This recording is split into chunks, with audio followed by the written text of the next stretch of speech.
let's...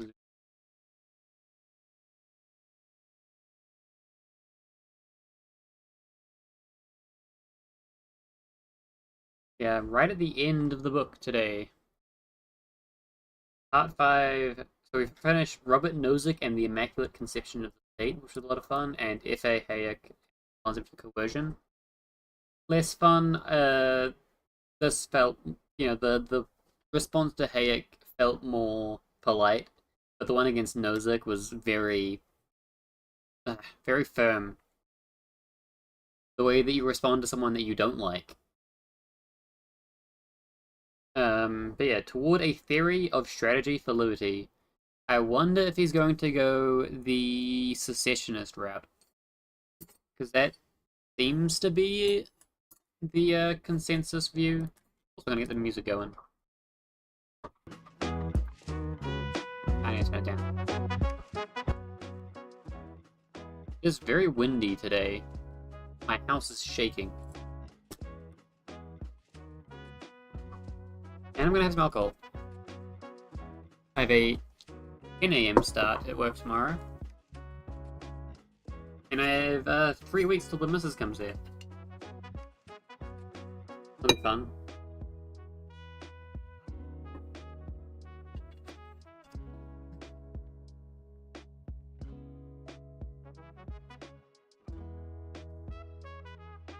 Yeah.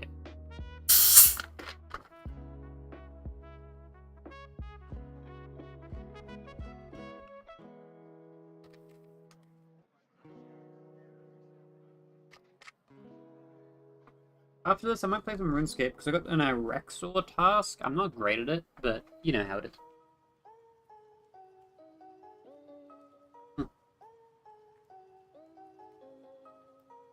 So, chapter 30. Yes, 30 chapters in this bad boy. Toward a theory of strategy for liberty.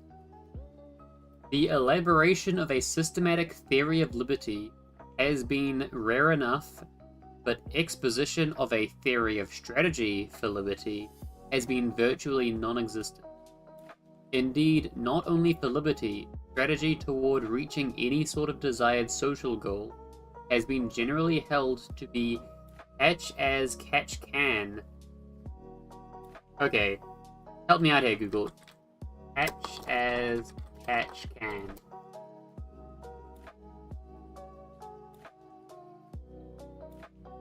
A situation in which people must improvise or do what they can with limited means. Catch as catch can.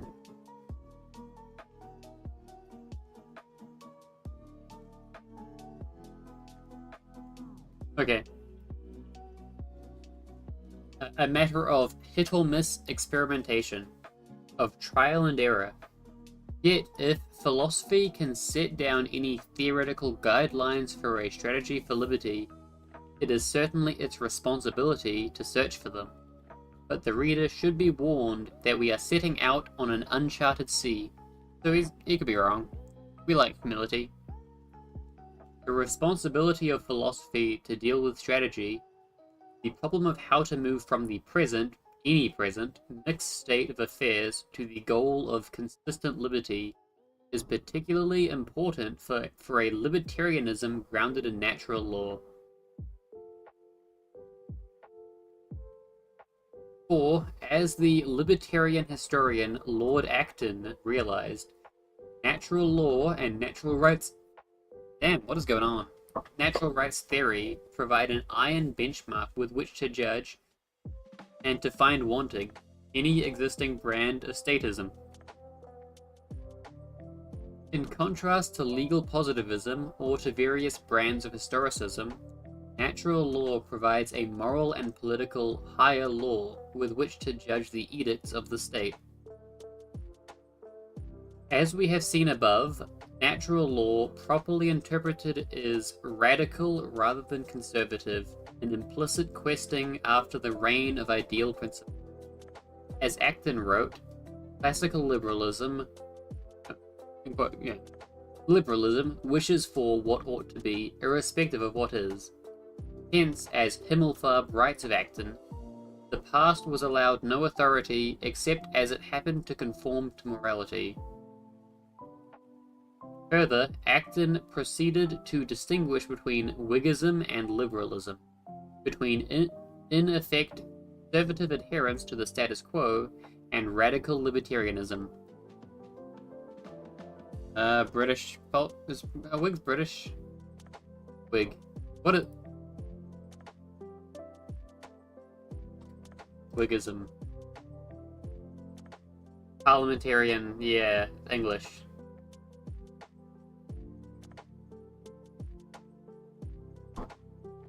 Damn! This wind needs to calm the hell down. I am getting shook.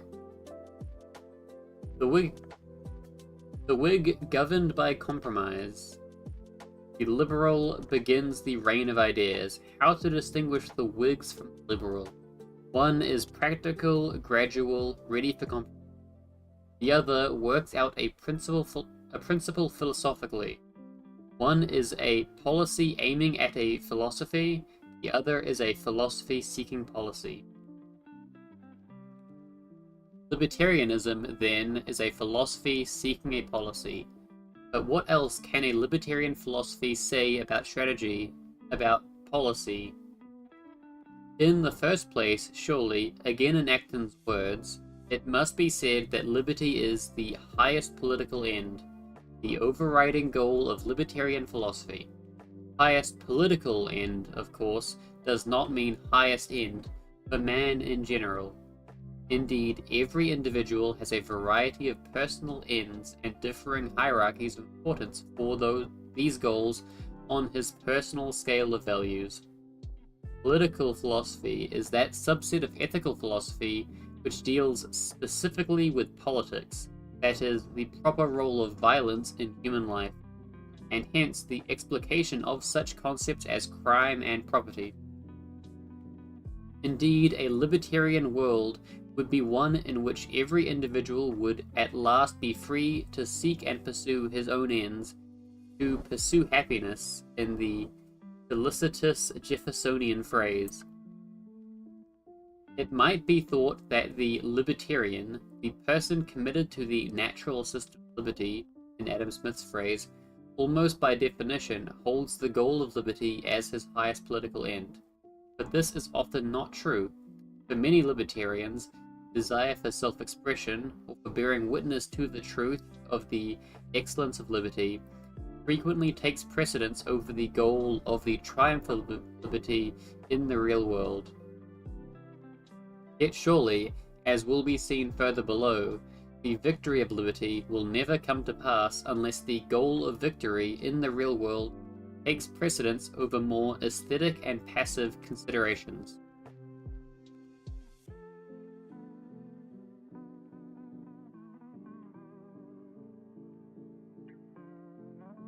Yeah.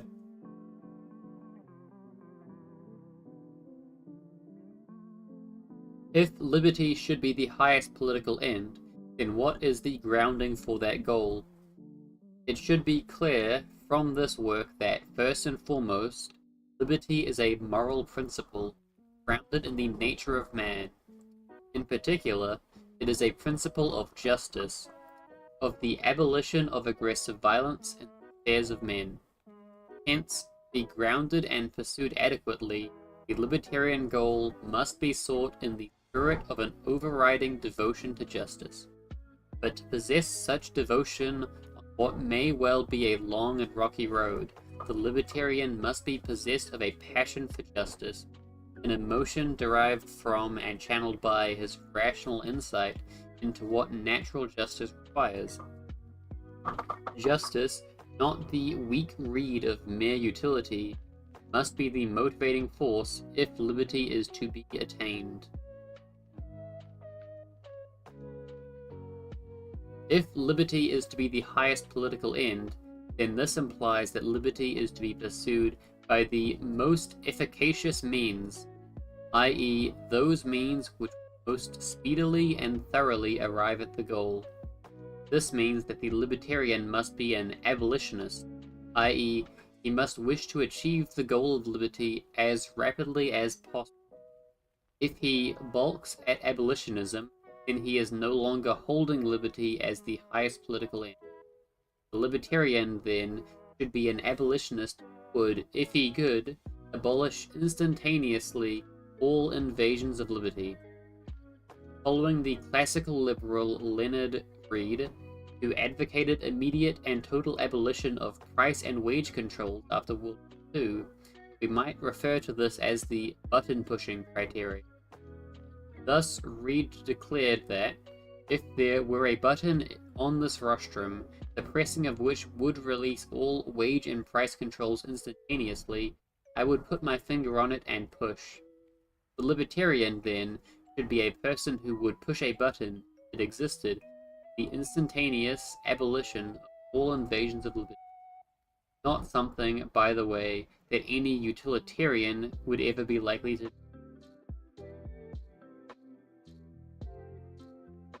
Anti-libertarians, and anti-radicals generally, characteristically make the point that such abolitionism is unrealistic. By making such a charge, they hopelessly confuse the desired goal with a strategic estimate of the probable path toward that goal. It's essential to make a clear-cut distinction between the ultimate goal itself estimate of how to reach that goal. In short, the goal must be formulated before questions of strategy realism enter the scene. The fact that such a magic button does not and is not likely to exist has no relevance to the desirability of abolitionism itself. We might agree, for example, the goal of liberty and the desirability of abolitionism in liberty's behalf. But this does not mean that we believe that abolition will in fact be attainable in the near or far future. The libertarian goals, including immediate abolition of invasions of liberty, are realistic in the sense that they could be achieved if enough people agreed on them, and that, if achieved, the resulting libertarian system would be viable. The goal of immediate liberty is not unrealistic or utopian because, in contrast to such goals as the elimination of poverty, its achievement is entirely dependent on man's will.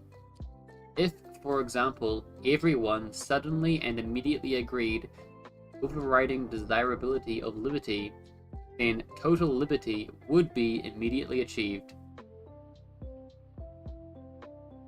The strategic estimate of how the path toward liberty is likely to be achieved is, of course, an entirely separate question. Thus, the libertarian abolitionist of slavery, William Lloyd Garrison, was not being unrealistic when, in the 1830s, raised the standard of the goal of immediate emancipation of slaves. His goal was the proper moral and libertarian one. It was unrelated to the realism, probability of its achievement.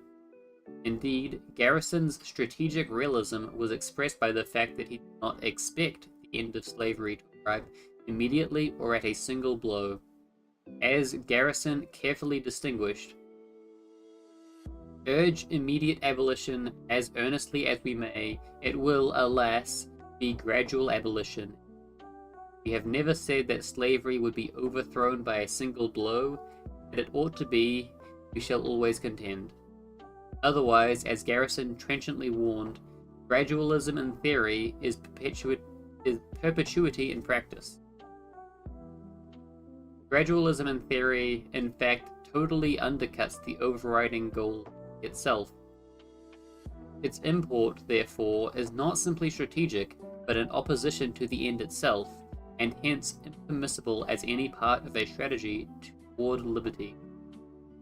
The reason is that once immediate abolitionism is abandoned, then the goal is conceded to take second or third place to other anti-libertarian considerations. These considerations are now placed higher than liberty. Thus, suppose that the abolitionist of slavery had said, I advocate an end to slavery, but only after 5 years' time. But this would imply that abolition in 4 or 3 years' time, or a fortiori immediately, would be wrong, and that therefore it is better for slavery to be continued a while longer. But this would mean that considerations of justice have been abandoned, and that the goal itself is no longer highest on the abolitionist, libertarians, political value scale. In fact, it would mean that the libertarian advocated the prolongation of crime and injustice. Hence, a strategy for liberty must not include any means which undercut or contradict the end itself, as gradualism in theory clearly does. Are we then saying the end justifies the means? This is a common but totally fallacious charge, often directed toward any group that advocates fundamental or radical social change. For what else but an end could possibly justify any means? The very concept of means implies that this action is merely an instrument toward arriving at an end. If someone is hungry and eats a sandwich to alleviate his hunger, the act of eating a sandwich is merely a means to end. Its sole justification arises from its use as an end by the consumer. Why else eat the sandwich, or further down the line, purchase it or its ingredients? Far from being a sinister doctrine that the end justifies the means, a simple philosophic truth implicit in the very relationship of means and ends. I'm gonna skip this track.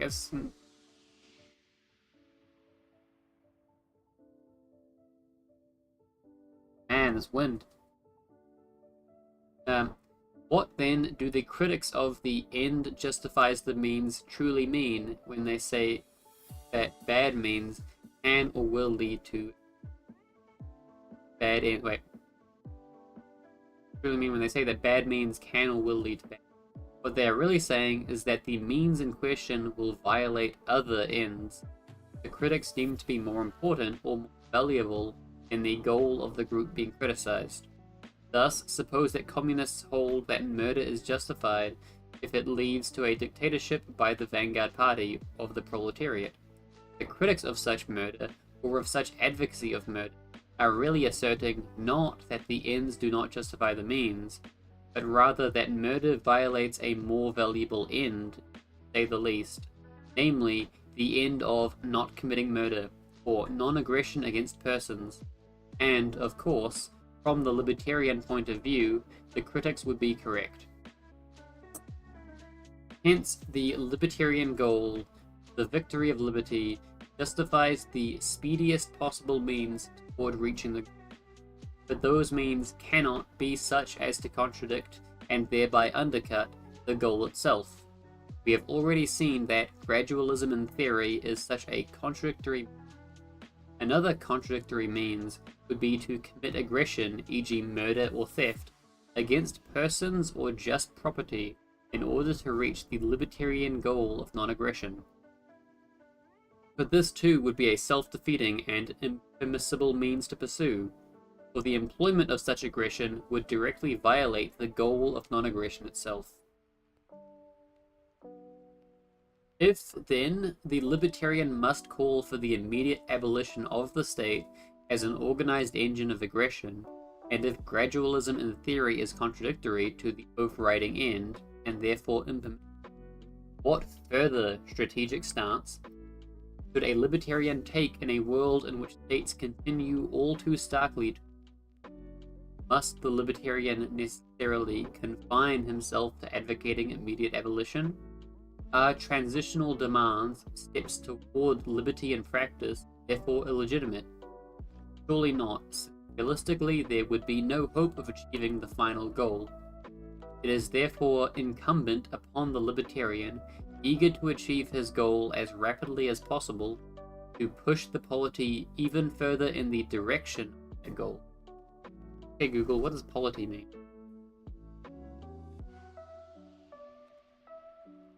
A formal process of civil government or constitution.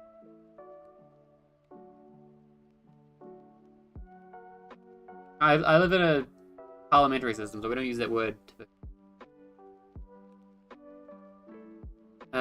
Clearly, such a course is difficult, for the danger always exists of losing sight of, or even undercutting, the ultimate goal of liberty. But such a course, given the state of the world in the past, present, and foreseeable future, is vital if the victory of liberty is ever to be achieved. The transitional demands, then, must be framed while A. always holding up the ultimate goal of liberty as the desired end of the transitional process, and B.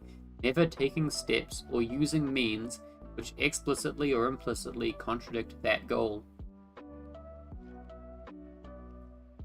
Let us consider, for example, a transition demand set forth by various libertarians, namely, that the government budget be reduced by 10% each year for 10 years, after which the government will be prepared.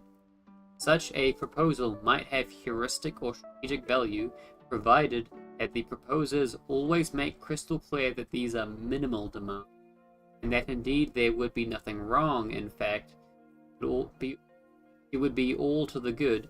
Step up the pace to cutting the budget by 25% a year for 4 years.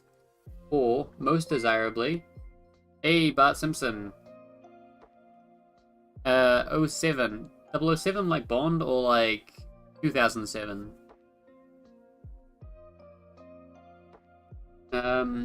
Or most desirably by cutting it by 100% immediately.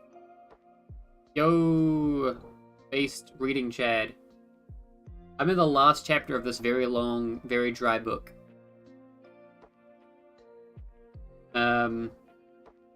It's been a good read so far. The danger arises in implying, directly or indirectly, that any faster pace than 10% would be wrong or undesirable. Even greater danger of a similar sort, Insomnia by Stephen King. I should read some Stephen King. I have an issue where I don't read very often in my free time. I'm doing this to actually make myself read. I hear good things about Stephen King, but I've never read any of his stuff. Because I haven't read much as an adult, and stuff's mostly targeted at adults. An even greater danger of a similar sort is posed by the idea of many libertarians of setting forth a comprehensive and planned program of transition to total liberty. Yeah, it's never too late. Yeah. There's a book I'm reading right now that I'm very bad at keeping on top of. A Talent for War, I think it was called. The sci-fi thing. It's a lot of fun. E.g., that in year 1, Law A should be repealed, Law B modified, Tax C be cut by 20%, etc. In year 2, Law D be repealed, Tax C cut by a further 10%, etc. The comprehensive plan is far more misleading than the simple budget cut, because it strongly implies that, for example, Law D should not be repealed until the second year of this planned program. Hence the trap of philosophic gradualism, in theory, would be fallen into on a massive scale. The would-be libertarian planners would be virtually falling into a position, or seeming to, opposing a faster pace toward liberty.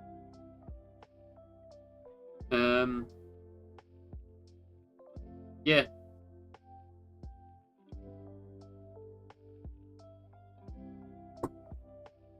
I have motivation issues because of the way my brain is wired. There is indeed another grave flaw in the idea of a comprehensive, planned program toward liberty. Very care and studied pace. Wait, I'm gonna check multi-check. I've had some bots on Kick. Okay. Up here, reading mine. Nice, enjoy your reading, champ. There is indeed another grave flaw in the idea of a comprehensive planned program toward liberty. For the very care and studied pace, the very all-embracing nature of the program implies that the state is not really the enemy of mankind, that it is possible and desirable to use the state in engineering a planned and measured pace toward liberty. The insight that the state is the permanent enemy of mankind, on the other hand, leads to a very different strategic outlook. namely that libertarians push for and accept with alacrity any reduction of state power or state activity on any front. Any such reduction at any time is a reduction in crime and aggression, and is a reduction of the parasitic malignity with which state power rules over and confiscates social power. For example, libertarians may well push for drastic reduction or repeal of the income tax, but they should never do so while at the same time advocating its replacement by a sales or other form of tax. The reduction, or better, the abolition of a tax is always a non-contradictory reduction of state power and a step toward liberty. But its replacement by a new or increased tax elsewhere does just the opposite, for it signifies a new and additional of the state on some other front. The imposition of a new tax is a means that contradicts the libertarian goal itself. Similarly, in this age of permanent federal deficits, we are all faced with the problem: should we agree to a tax cut even though it may well mean an increase in the deficit? Conservatives, from their particular perspective of holding budget balancing as a higher end, invariably oppose or vote against a tax cut which is not strictly accompanied by an equivalent or greater cut in government expenses. But since taxation is an evil act of aggression, any failure to welcome a tax cut with alacrity undercuts and contradicts the libertarian goal. The time to oppose government expenditures is when the budget is being considered or voted upon, and the libertarian should call for drastic slashes in expenditures as well. Government activity must be reduced whenever and wherever it can. Any opposition to a particular tax or expenditure is impermissible. Opposition to a tax or expenditure, for it contradicts libertarian principles and the libertarian goal. Does this mean that the libertarian may never set priorities, may not concentrate his energy on political issues he deems of the greatest importance? Clearly not, for since everyone's time and energy is necessarily limited, no one can devote equal time to every particular aspect of the comprehensive libertarian. A speaker or writer on political issues must necessarily set priorities which at least partially depend on the circumstance of the day. Thus, while a libertarian in today's world would certainly advocate the denationalization of lighthouses, it is highly doubtful that he would place a greater priority on the lighthouse question and on conscription, the repeal of the income tax. The libertarian must use his strategic intelligence and knowledge of the issues of the day to set his priorities of political importance. On the other hand, of course, if one were living on a small, highly fog-bound island dependent on shipping for transportation, it could very well be that the lighthouse question would have a high priority on a libertarian political agenda. And furthermore, if for some reason the opportunity arose for denationalizing lighthouses, even in present-day America, it should certainly not be spurned by the libertarian.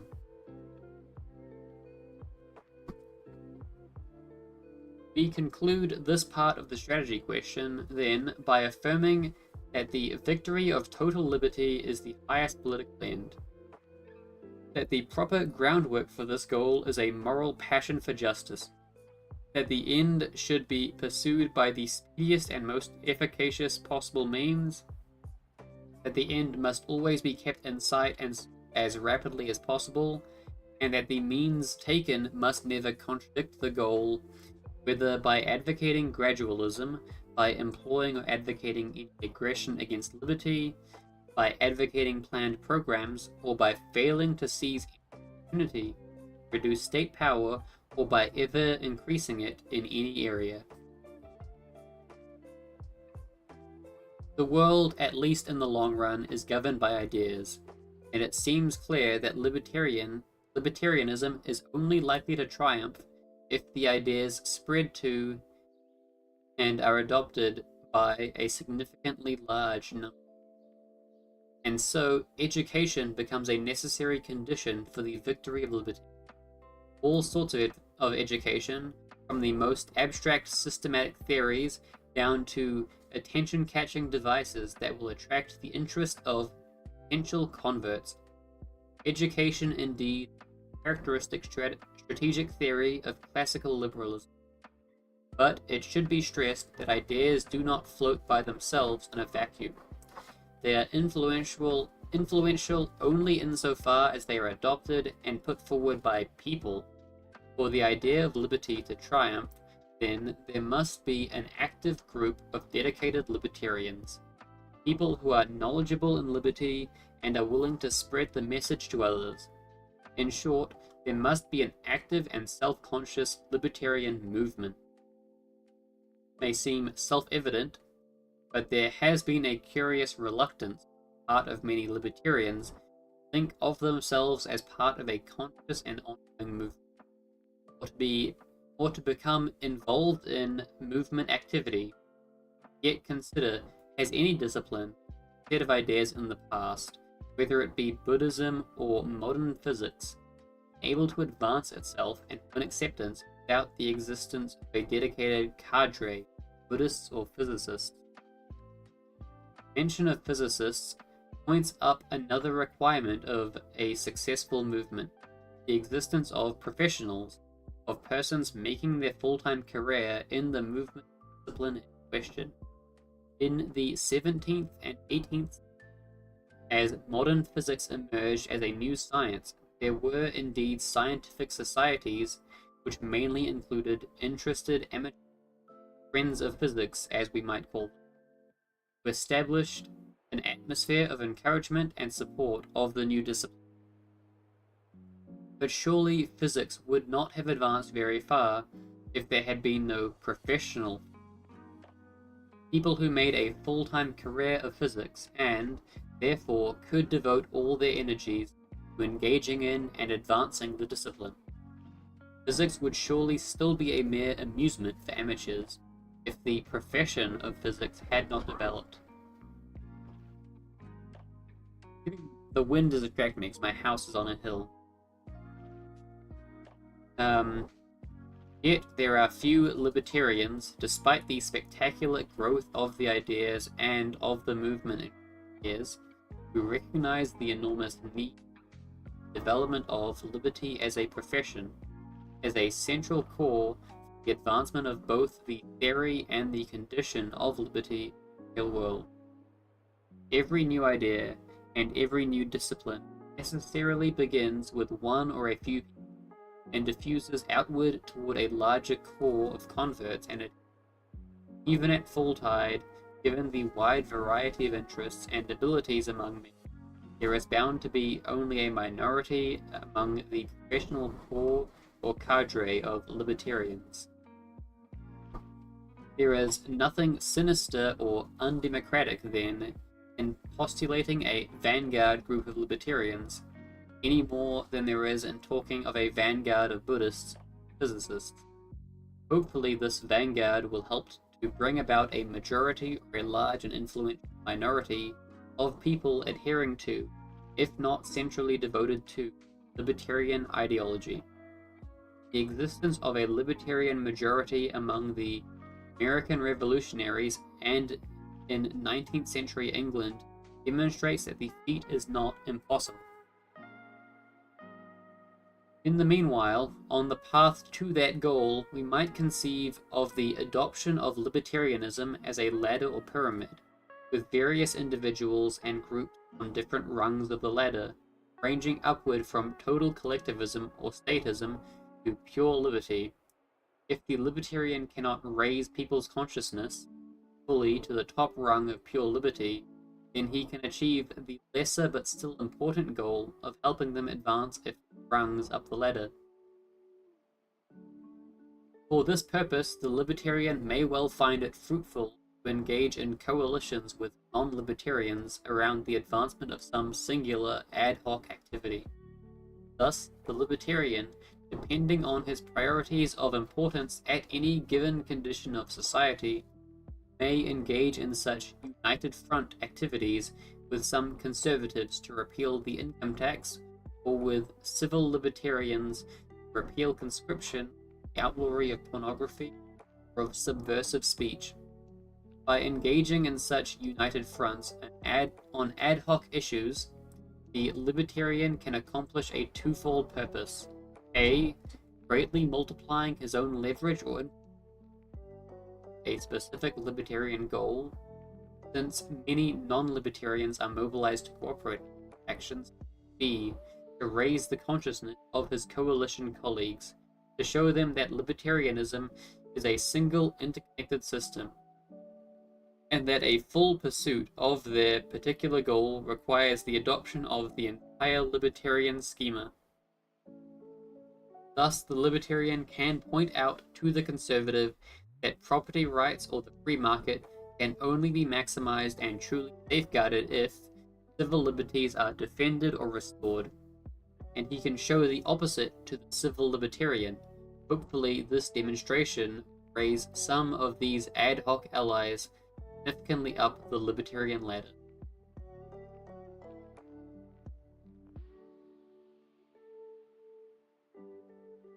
In the progress of any movement dedicated to radical social change, i.e. to transforming social reality toward an ideal system, there are bound to arise, as the Marxists have discovered, two contrasting types of deviations from the proper strategic line: what the Marxist right opportunism and left sectarianism. So fundamental are these often superficially attractive deviations, we might call it a theoretical rule that one or both will arise to plague a movement at various times in its development. Which tendency will triumph and not, however, be determined by our theory. The outcome will depend on the subjective strategic understanding of the people constituting. The outcome, then, is a matter of free will and persuasion. Right opportunism, in its pursuit of instant gains, is willing to abandon the ultimate social goal and to immerse itself in minor and short-run gains, sometimes in contradiction with the ultimate goal itself. In the libertarian movement, the opportunist is willing to join the state establishment rather than to struggle against it, and is willing to deny the ultimate goal on behalf of short-run gains, e.g. to declaim that, while everyone knows we must have taxation, the state of the economy requires a 2% tax cut. The left sectarian, on the other hand, sense immorality and betrayal of principle in every use of strategic intelligence to transitional demands on the path to liberty, even ones that uphold the ultimate goal and do not contradict it. The sectarian discovers moral principle and libertarian principle everywhere, even in purely strategic, tactical, or organizational concerns. Indeed, the sectarian is likely to attack, as an abandonment of principle, any attempt to go beyond mere reiteration of the ideal social goal, and to select and analyze more specifically political issues of the most urgent priority. In the Marxist movement, Socialist Labour Party, which meets every political issue with only a reiteration of the view that socialism and only socialism is the problem, is a classical example of ultra-sectarianism at work. Thus, the sectarian libertarian might decry a television speaker or a political candidate who, in the necessity to choose priority issues, stresses repeal of the income tax or abolition of the draft, while neglecting the goal of denationalizing lighthouses. It should be clear that both right opportunism and left sectarianism are equally destructive of the task of achieving the ultimate social goal. The right opportunist abandons the goal while achieving short-run gains, and thereby renders those gains ineffectual. while the left sectarian, enwrapping himself in the mantle of purity, defeats his own ultimate goal by denouncing any necessary strategic steps in its behalf.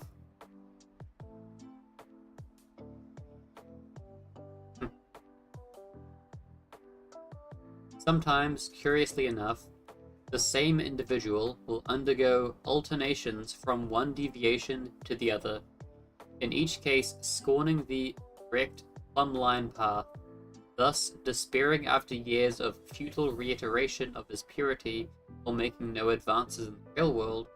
The left sectarian may leap into eddy thickets of right opportunity in the quest for some short-run advance, even at the cost of the ultimate goal. Or the right opportunist, growing disgusted at his own colleagues' compromise of their intellectual integrity and their ultimate goals, may leap into left sectarianism and decry any setting of strategic priorities toward those goals. In this way, the two opposing deviations feed on and reinforce each other, and are both destructive of the major task of effectively reaching the libertarian goal.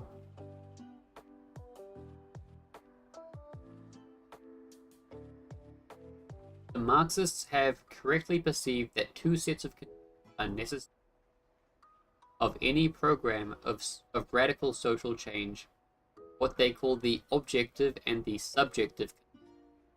The subjective conditions are the existence of a self-conscious dedicated to the triumph of the particular social ideal. Conditions which we have been discussing above. The objective conditions are the objective fact of a crisis situation in the existing, a crisis stark enough to be generally perceived and be perceived as the fault of the system itself. For people are so constituted, they are not interested in exploring the defects of an existing system so long as it seems to be working tolerably well. And even if a few become interested, they will tend to regard the entire problem as an abstract one, irrelevant to their daily lives, and therefore not an imperative for action until the perceived crisis breakdown.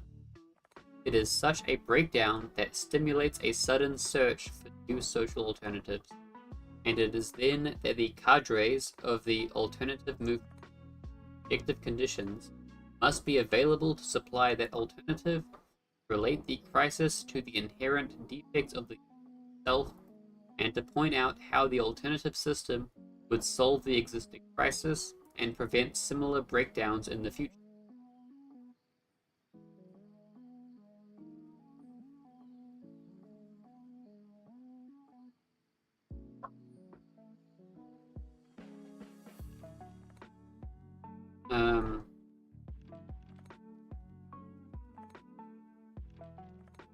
Hopefully, the alternative cadre would have provided a track record of predicting and warning against the existing crisis.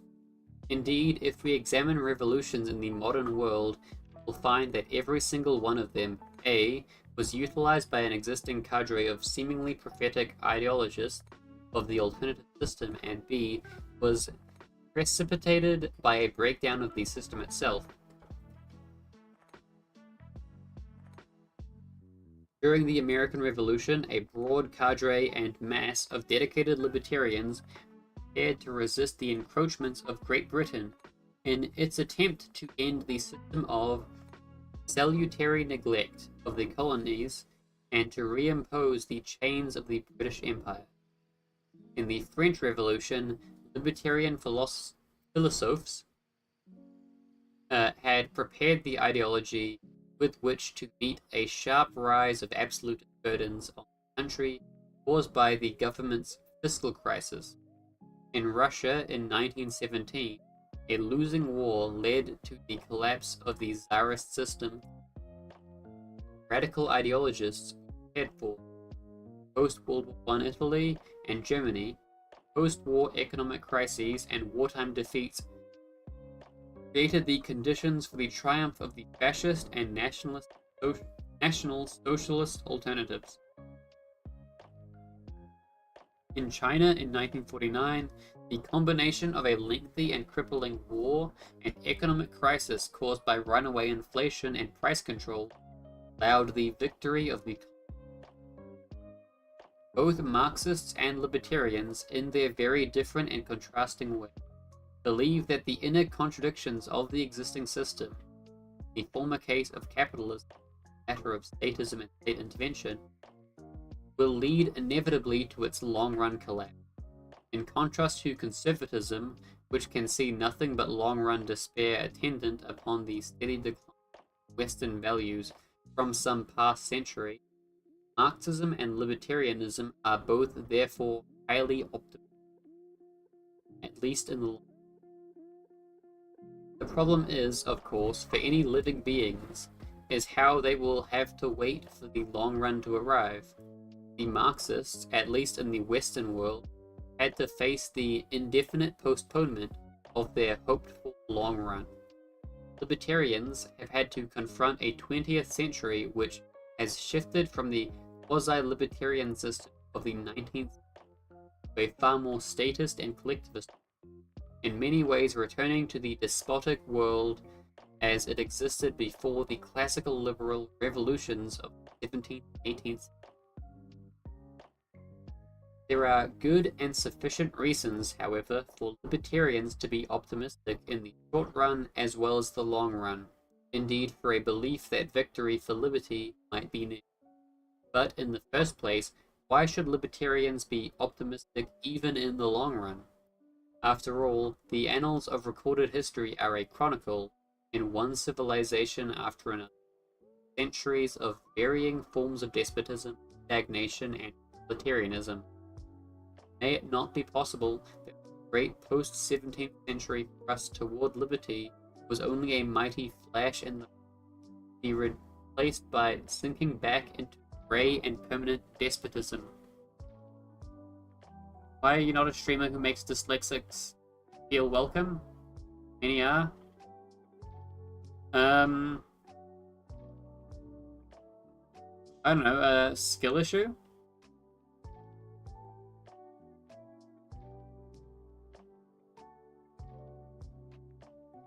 I'm reading, you know?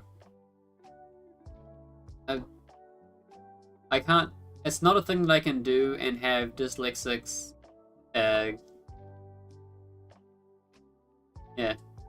It's not a thing that I can do and have dyslexics follow along as well as everyone else.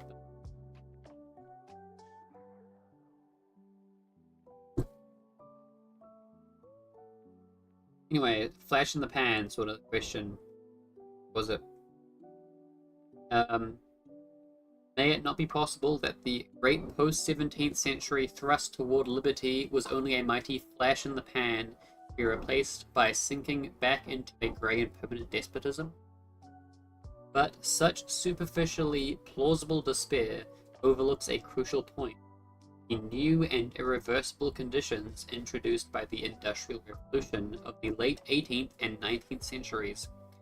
A revolution itself a consequence of the classical liberal political revolution, where agricultural countries in a pre-industrial era can indeed peg along indefinitely at subsistence level.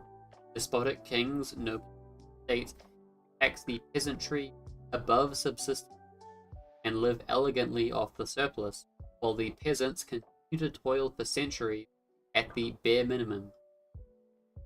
Such a system is profoundly immoral and exploitative, but it works in the sense of being able to continue indefinitely, provided that the state does not get too actually kill the goose that lays the golden eggs.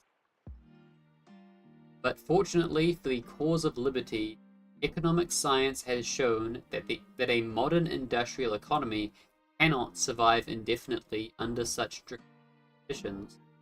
A modern industrial economy requires a vast network of free market exchanges and a division of labor, a network that can only flourish under freedom.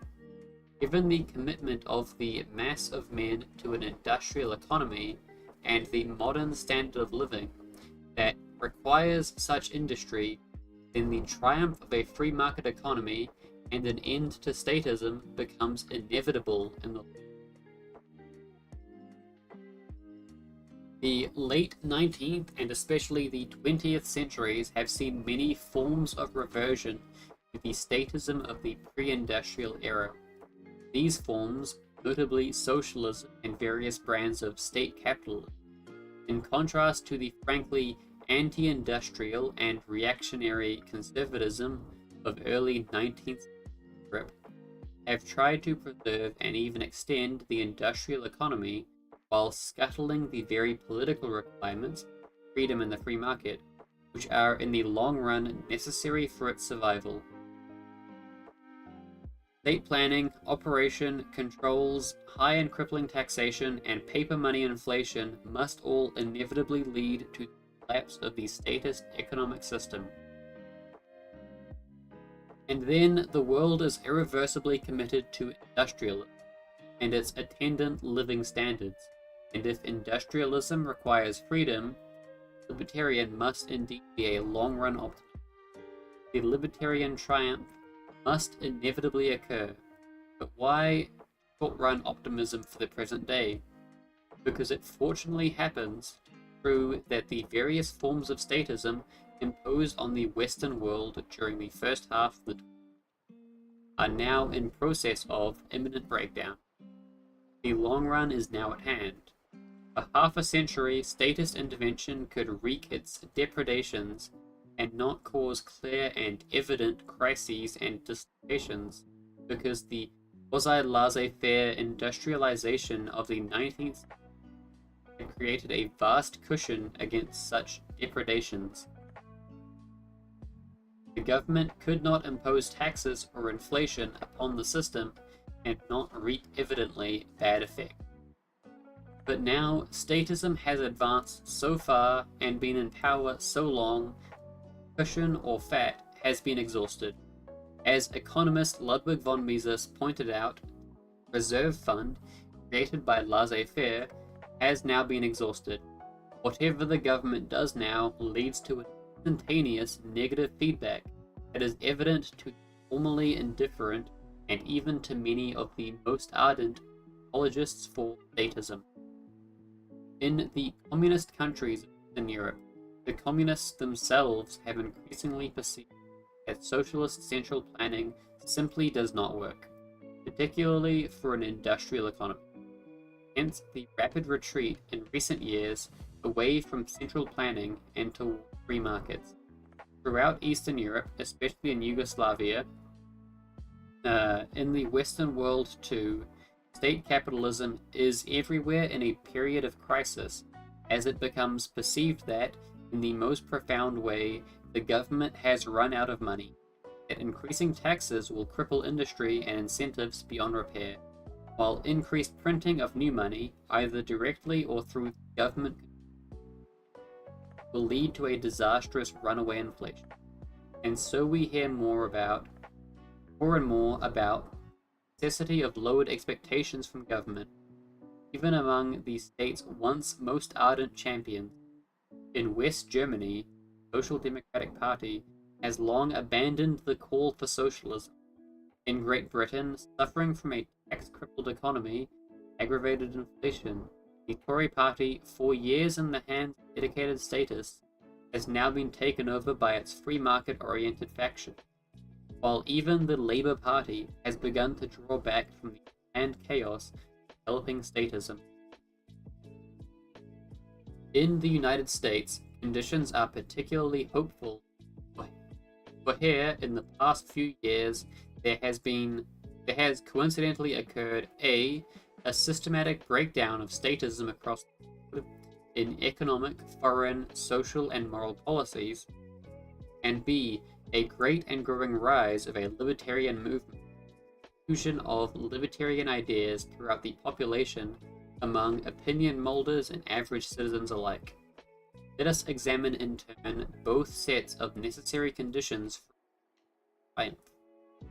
Surprisingly enough, the systematic breakdown of statism in the United States can be given a virtually precise date, the years 1973 to 74.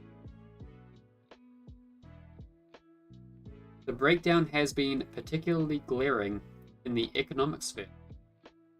From the fall of 1973 through 1975, America experienced an inflationary depression in which the worst recession of the post-war world coincided with the aggravation inflation of prices. After 40 years of Keynesian policies, which were supposed to fine-tune the economy so as to eliminate the bust cycle of inflation and depression, the United States managed to experience both at the same time, an event that cannot be explained by orthodox economic theory. Orthodox economics has been thrown into disarray, and economists and laymen alike are increasingly ready to turn to the Austrian free market alternative, both in the realms of theoretical paradigms and of political policy. The award of the Nobel Prize in Economics during 1974 to F.A. Hayek for his long-forgotten Austrian business cycle is but one indication of the new currents coming to the surface after decades of neglect. And even though the economy recovered from the depression, the economic crisis is not ended. Inflation only accelerated further, while unemployment remained high. Only a free market program of abandoning inflation and slashing government expenditure solved the crisis.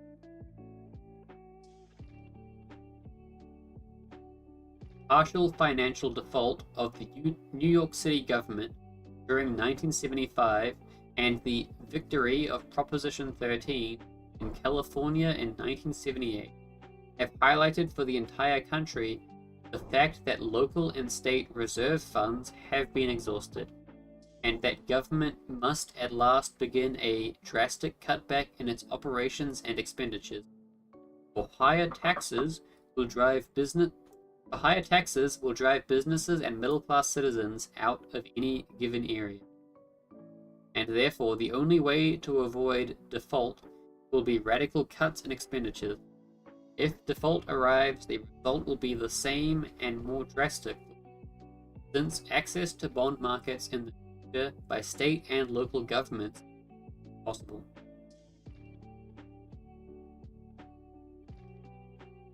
It is also becoming increasingly clear that the combination of decades of high and crippling taxes on income, savings, and investment, combined with inflationary distortions of business calculation, has led to an increased scarcity of capital, and to an imminent danger of consuming America's vital stock of capital equipment. Hence, lower taxes are rapidly perceived to be an economic necessity. Lower government expenditures are also evidently necessary to avoid the crowding out of private loans and investments from the capital markets by wasteful federal government deficits. There is a particularly hopeful reason for expecting the public and the opinion molders to grasp at the proper libertarian solution to this grave and continuing economic crisis. The fact that everyone knows that the state has controlled and manipulated the economy for the last 40 years. When government credit and interventionary policies brought about the Great Depression of the 1930s, the myth that the 1920s had been an era of laissez-faire was prevalent, and so it seemed plausible to assert that capitalism had failed, and that economic prosperity and progress required a giant leap toward statism and state control. But the current crisis comes about after many decades of statism, and its nature is such that the public can now correctly perceive big government at fault. Furthermore, all the various forms of statism have now been tried, and have failed. At the turn of the 20th century, businessmen, politicians, and throughout the Western world began to turn to a new system of economy, state rule, to replace the relative laissez-faire of the previous century. Damn it. The walnut tree by my house just banged on the roof. Sorry if that was loud.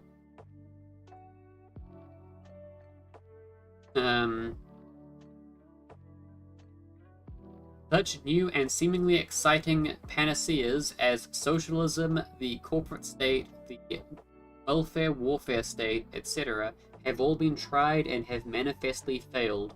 The call for socialism, state planning, is now a call for an old, tired, and failed system. What is there left to try but freedom? On the social front, a similar crisis has occurred in recent years. The public school system, once a sacrosanct part of the American heritage, is now under severe and accelerated criticism from people across the ideological spectrum. It is now becoming clear A. that public schools do not properly educate their charges, B. that they are costly, wasteful, and require high taxes, and C. that the uniformity of the public school system creates deep and unresolvable social conflict over vital educational issues. Over such matters as integration versus segregation, progressive versus traditional methods, religion or secularism, sex education, and the ideological content of learning. Whatever decision the public school makes in any of these areas, either a majority or the substantial minority of parents and children are irreparably injured. Furthermore, compulsory attendance laws are being increasingly perceived as dragooning unhappy or uninterested children into a prison not of their or their parents' making. In the field of moral policy, there is a growing realization the rampant prohibitionism of government policy, not simply in the field of alcohol, but also in such matters as pornography, prostitution, sexual practices, adults, drugs, and abortion, are both an immoral and unjustified invasion of the right of each individual to make his or her own moral choices, and also cannot practically be enforced. Attempts at enforcement only bring about hardship and a virtual police state.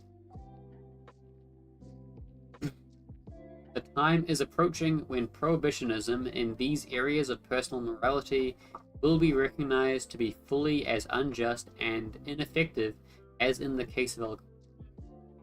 In the wake of Watergate, there is also an increased awareness of the dangers to individual liberty and privacy, freedom to dissent from government in habitual actions and activities of government. Here, too, we may expect public pressure to keep government from fulfilling its age-old desire to invade privacy and repress dissent. Perhaps the best sign of all, the most favorable indication of the breakdown of the mystique of the state, was the Watergate exposures of 1973 to 74. For Watergate instigated a radical shift in the attitude of everyone, regardless of their explicit ideology, toward government itself. Watergate indeed awakened the public to the invasion of personal liberty and government. More important, by bringing about the impeachment of the president, it permanently desanctified an office that had almost been considered sovereign by the American public. But most importantly, government itself has been to a large extent desanctified. No one trusts any politician or government official anymore. All government is viewed with abiding hostility and distrust, thus returning to that healthy distrust of government that marked the American public and the American revolutionaries of the 18th century. In the wake of Watergate, no one would dare today to intone that we are the government, and therefore that anything elected officials may do is legitimate and proper for the success of liberty. The most vital condition is the desanctification, the delegitimation of government in the eyes of the public, and that Watergate has managed to accomplish. Thus, the objective conditions for the triumph of liberty have now, in the past few years, begun to appear, at least in the United States. Furthermore, the nature of this systemic crisis is such that the government is now perceived as culprit, cannot be relieved stepped through a sharp turn toward liberty. What is basically needed now, therefore, is the growth of the subjective conditions of libertarian ideas, and particularly of a dedicated libertarian movement to advance those ideas in the public forum. Surely it is no coincidence that it is precisely in the years since 1971, and particularly since 1973, that these subjective conditions have made their greatest strides in the century. The breakdown of statism has undoubtedly spurred many more people into becoming partial or full libertarians, and hence the objective conditions help to generate the subjective. Furthermore, the United States at least, the splendid heritage of freedom and of libertarian ideas, going back beyond revolutionary times, has never been fully lost. Present-day libertarians, therefore, have solid historical ground on which to build. The rapid growth in these last years of libertarian ideas and movements has pervaded many fields of scholarship, especially among younger scholars, and in the areas of journalism, media, business, and politics. Because of the continuing objective conditions, it seems clear that this eruption of libertarianism in many new and unexpected places not a mere media-concocted fad, but an inevitably growing response to perceived conditions of objective reality. Given free will, no one can predict with certainty that the growing libertarian mood in America will solidify in a brief period of time. Press forward without faltering to the success of the entire libertarian program. But certainly both theory and analysis of current historical conditions led to the conclusion the current prospects of liberty, even in the short run, are highly encouraging. Oh hey, it's the end. Man. Brain's fogging up. I'm grabbing an ibuprofen, I think. So I'm gonna be right back. I'm gonna put my BRB screen. I'm gonna be right back. Take.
Go, we gotta kick butt. Let's go. Not luck, it's all math and strategy. It's luck. But also, I don't care. Blood, I am reading Libertarian Theory on Kick. If I wanted Kick viewers, I would not be doing this. Man, it's cold. It's winter where I live, and it's windy as shit. Oh. Sorry, this is supposed to be a family-friendly stream. Anyway, we're switching to the second activity of the night. RuneScape. I'm gonna change to... Oh,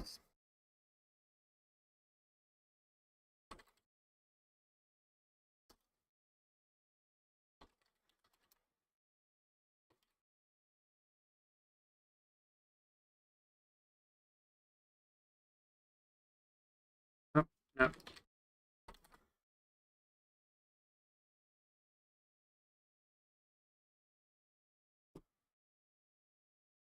Gotta update. Yeah. And I gotta...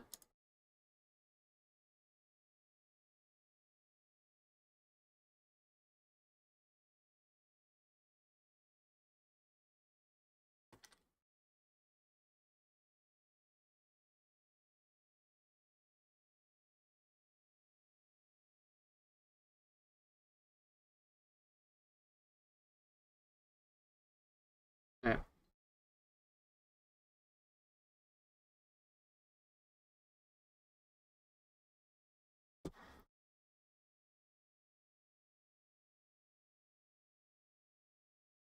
The screen?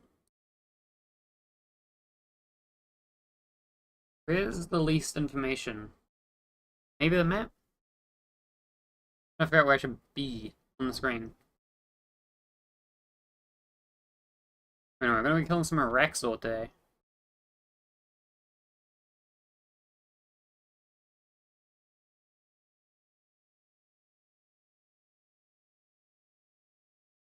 I should not be having that. Dang it.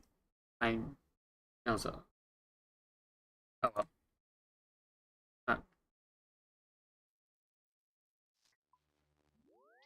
Oh, bank kick.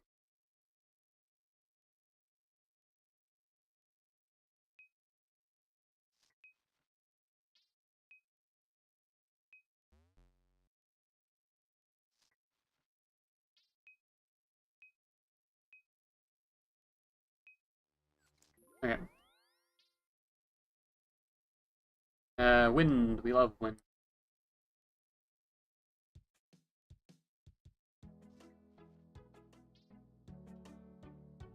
Okay, we're doing a Rex. I have the shit weapon for it. This is a garbage setup. But fortunately, Araxor's an easy boss. Let's... Araxor melee. Man, everything's... UI is so small. Bigger though. I didn't make myself small.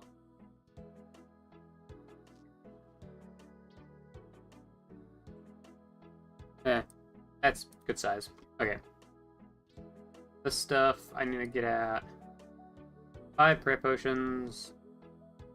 Rest of it, grab like 5 more sharks. It doesn't really matter exactly the inventory layout. I need to make sure my singular teleport.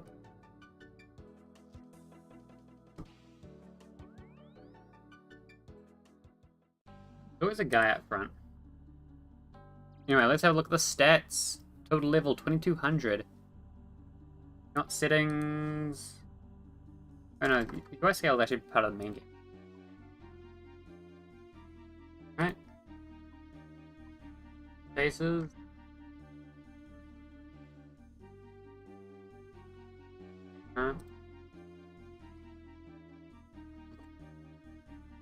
Stretch mode. Let's up it to like 60%. How about that? Now it says to move a bit further, but like it makes things a bit more visible. And I also need to get into a habit of using bigger UI scale.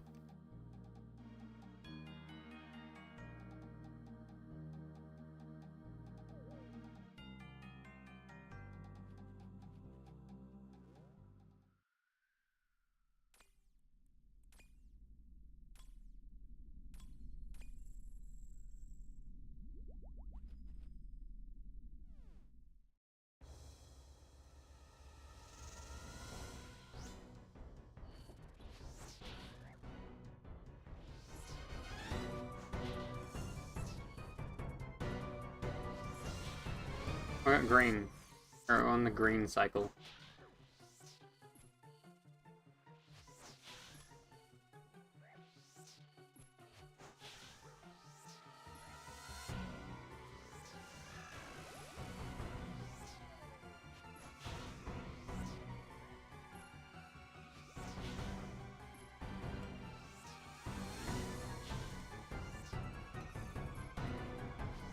I guess I need to do my combat achievements for some of this stuff. Oh, shit. Wrong.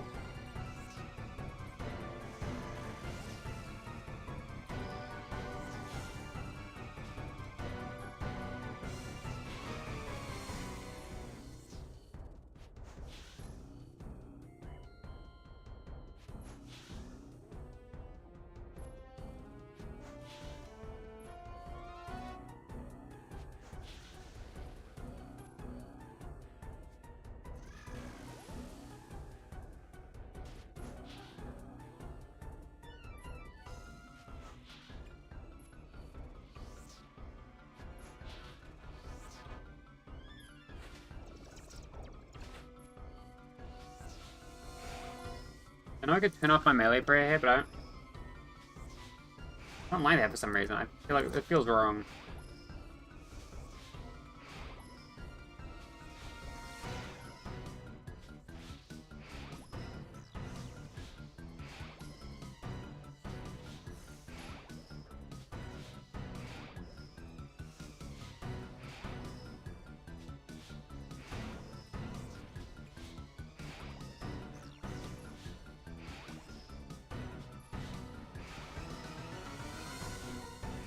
Okay.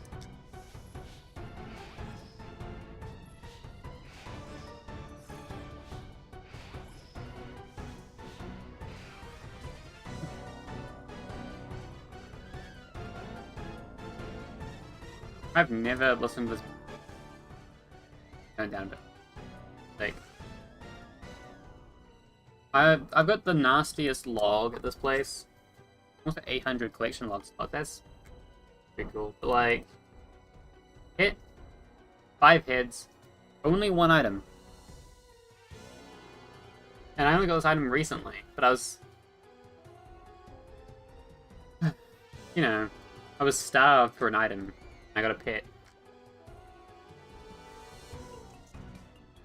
So it's not bad. Not a bad outcome. As free XP.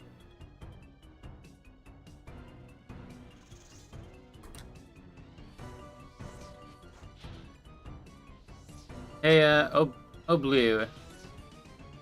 I don't think I have videos. I'm not even sure I've got the saved VOD set up. I'm not sure you're watching, but maybe check that out. Like, you got the wrong guy.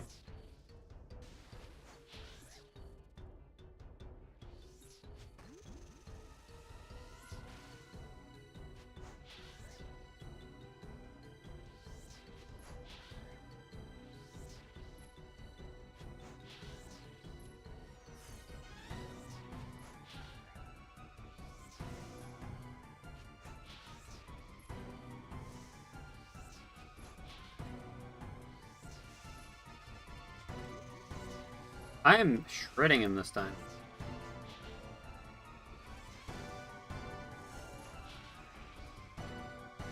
Position the camera this way around so that I...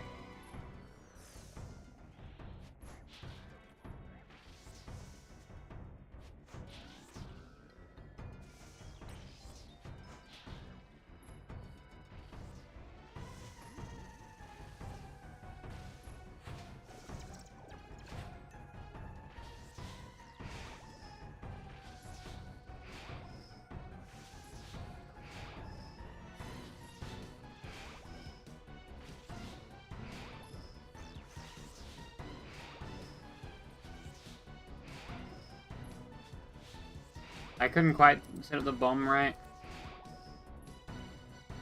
Not bad though.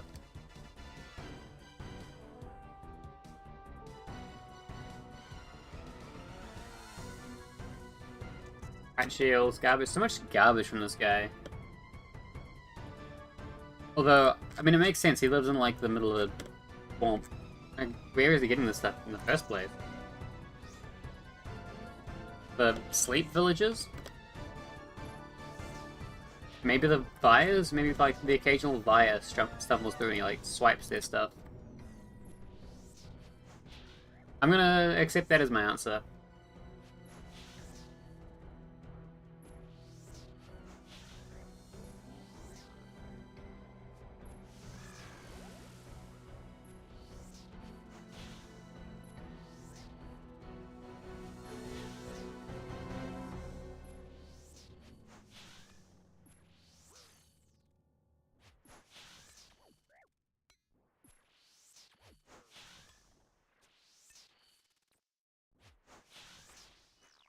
Hey, I can feel the house shaking.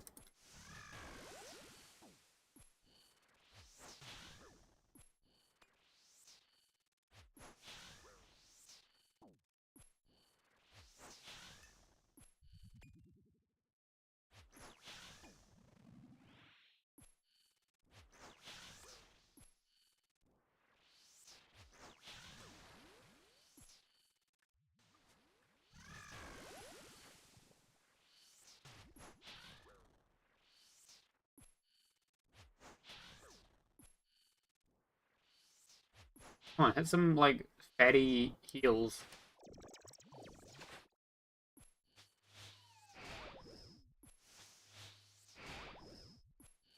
There we go, that's a heal.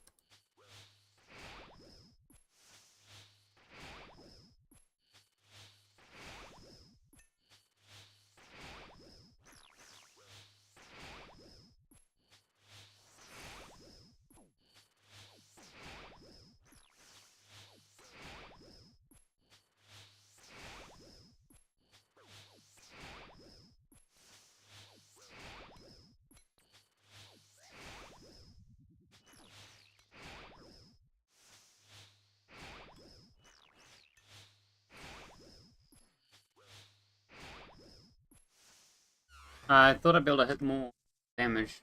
6,000 more hits on the Blood Fury. Why am I using defeats for that? Oh well. I like showing off.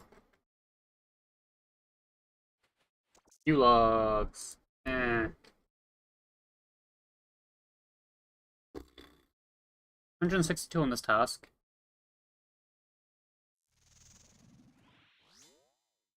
I have these extended because I need the items. I don't know what else to do. I could go get the boots.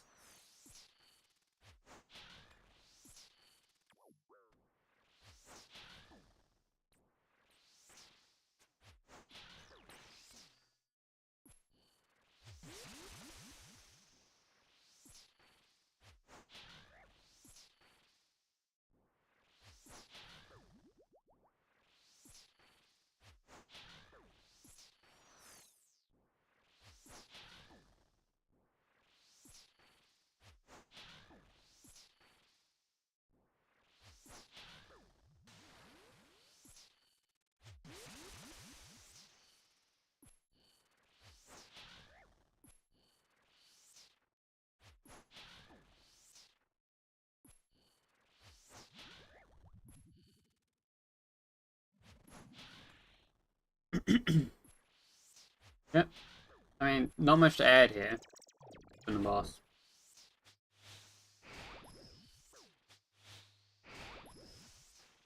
Maybe some people online are like, hey, bingo's going well.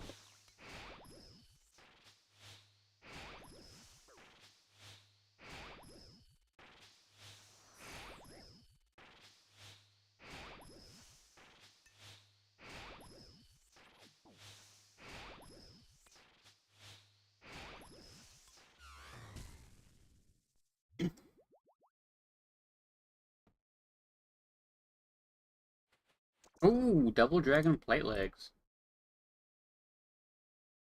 money, but what do I need it for?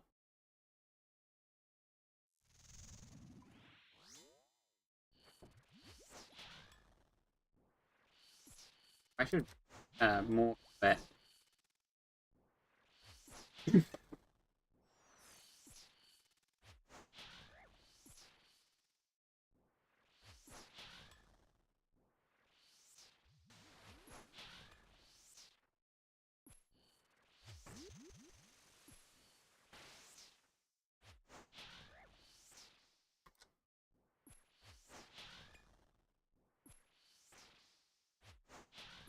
Okay, nice and topped up.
That's good.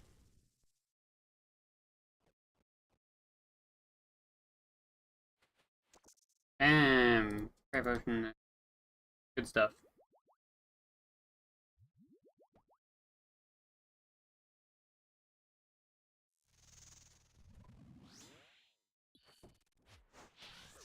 Three is still a hit, so I'm enjoying the defense reduction.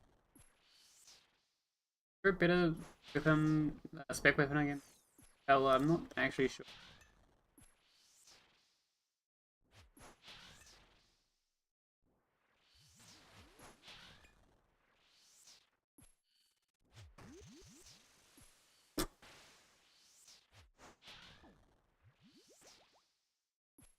Yeah, you just gotta turn out these kills, and they're not terribly fast.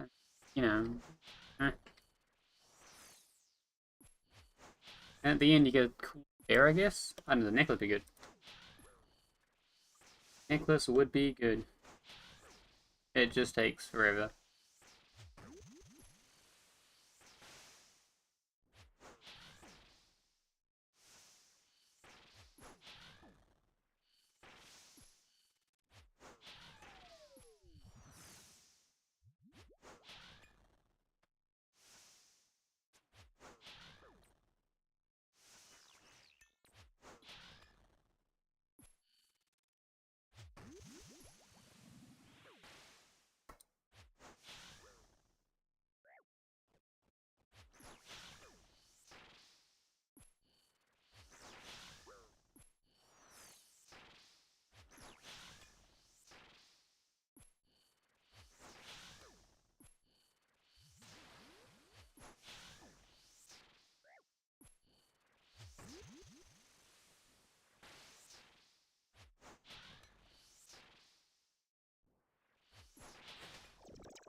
above 50s of a high roll.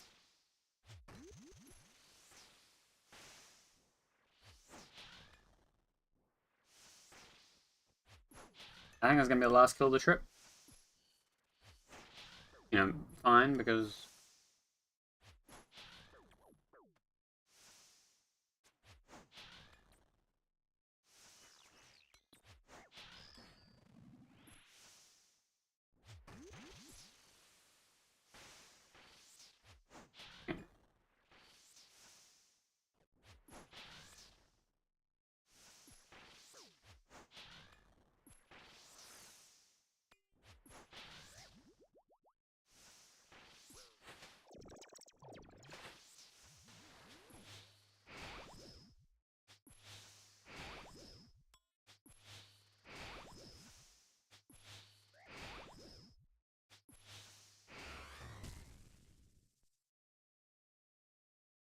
could we be at him? We summon him, surely. No. Fungus.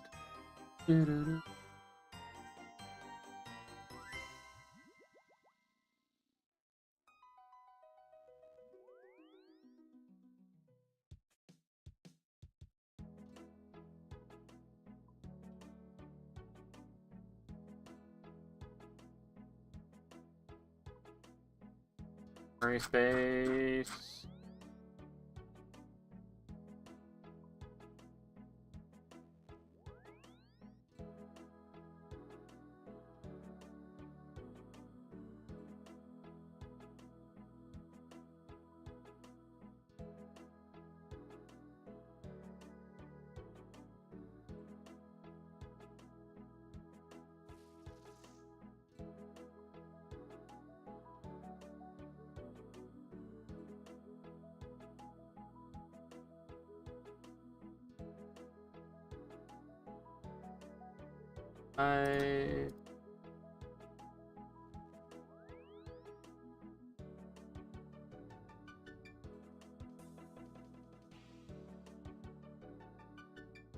We have back in it.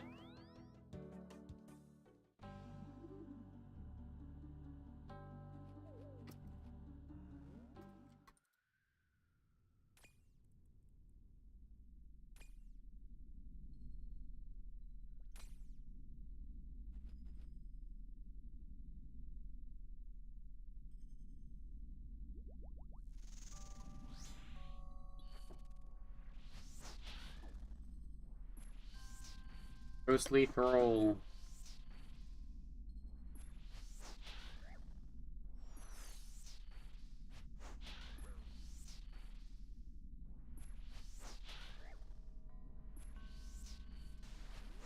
If it tended to change my...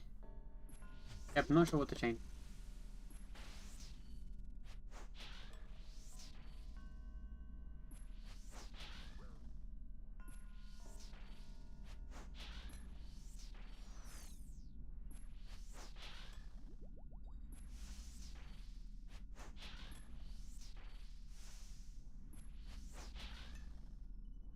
Ah, cool.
Okay.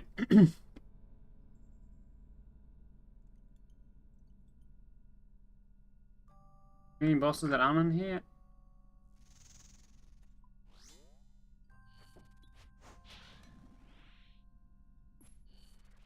Like Yama's on here.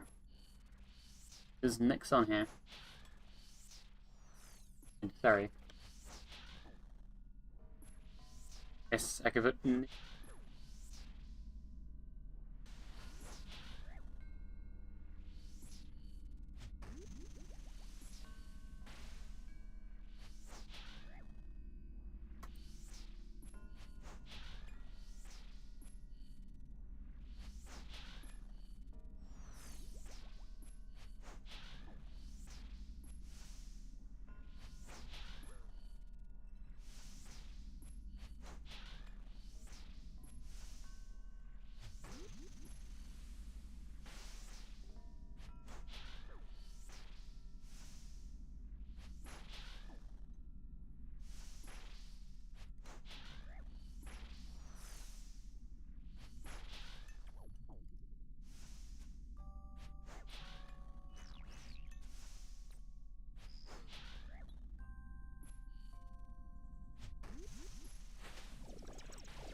Oh, kill him.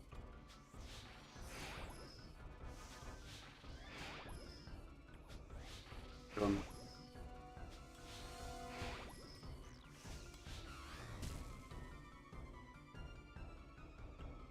39, not bad.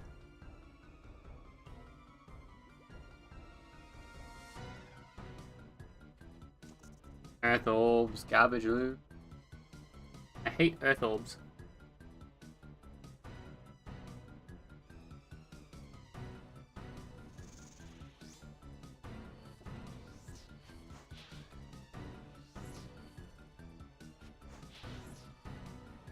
No point. I don't need money. I don't care enough about money to go through of attaching them to battle staves. I don't need crafting experience. Already, like, been really good on crafting.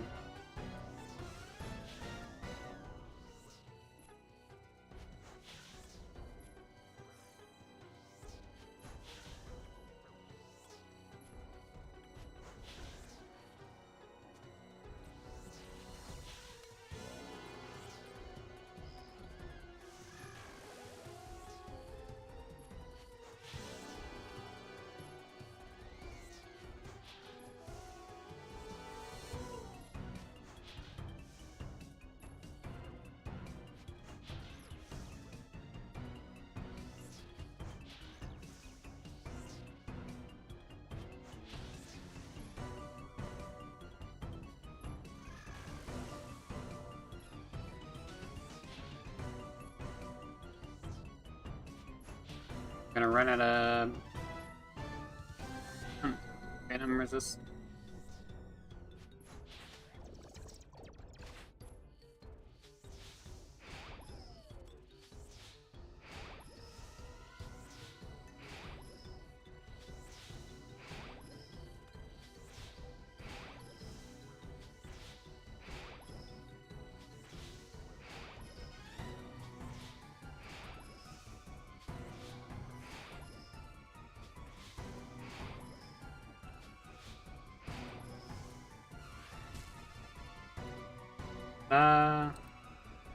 One of these kills is no more interesting than...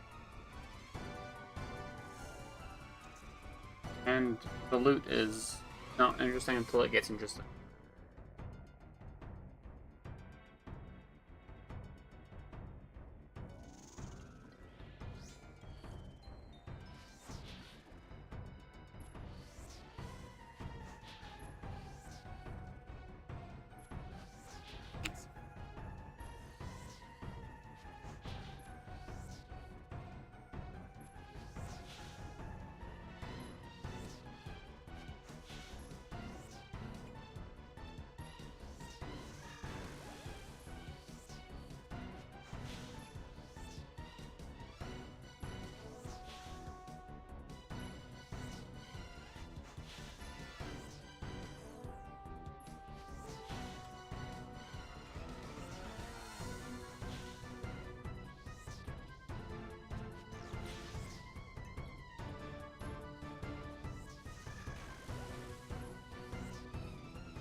Oh, hold my... dang it.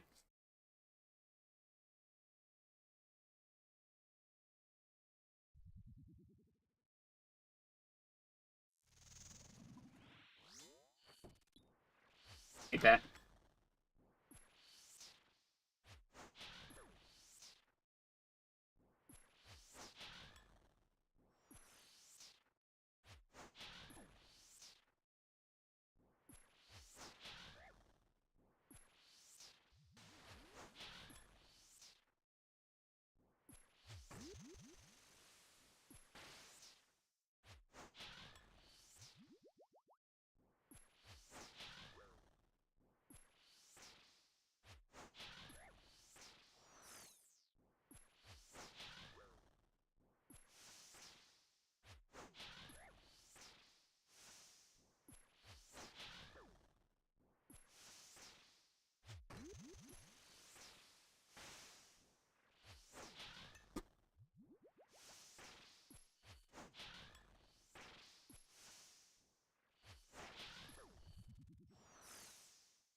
Ooh.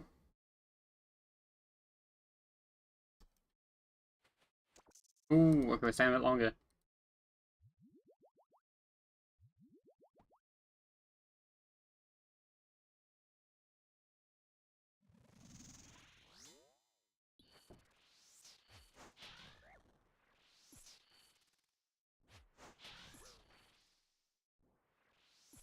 Take tomorrow already.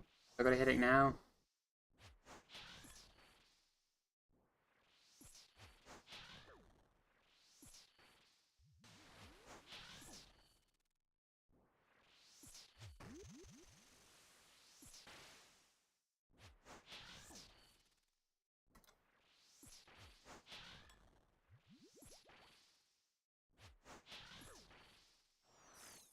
We're shredding him this time.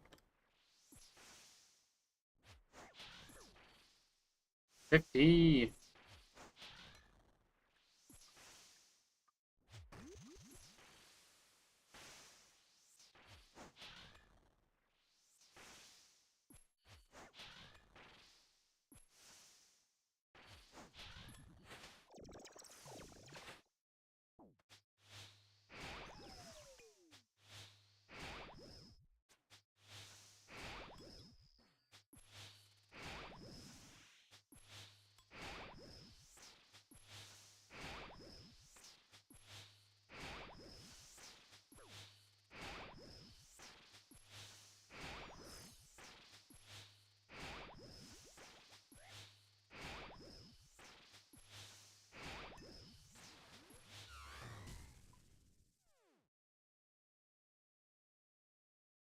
I'm gonna call it hair, actually.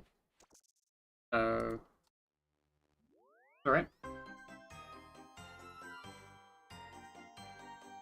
Oh, yo, Pliskin just got a fang.